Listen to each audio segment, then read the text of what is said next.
పరిస్థితి మంచిది కాదు. ఇది చేయడము గ్రామస్తులం అందరం వ్యతిరేకిస్తూనే ఉన్నాము.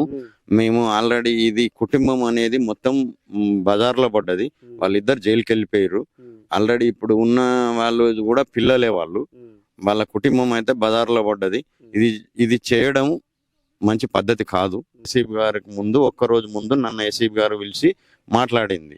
మాట్లాడిన తర్వాత ఇట్లా పరిస్థితి ఇది అని అంటే, ఇది చేయడం నేరమే మేడం, ఇది మంచి పద్ధతి కాదు, ఇది జరిగింది అని చెప్పి నేను అన్న తర్వాత ఎట్లనే మరి ఏంది అని అంటే, ఇది మాత్రం దారుణం, ఇది ఇట్లా చేయడం పద్ధతి కాదు.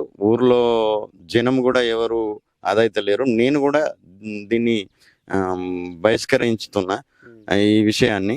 ఏంటంటే ఊర్లో మంచి చెడు ఉన్న పెద్ద మనిషిని ఒకళ్ళని పిలిచి ఇది పరిష్కరించుకుంటా అయిపోయే ముచ్చట.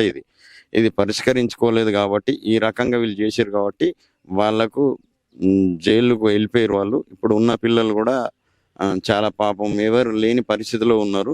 వాళ్ళ కుటుంబం అయితే బజార్లో పడ్డది.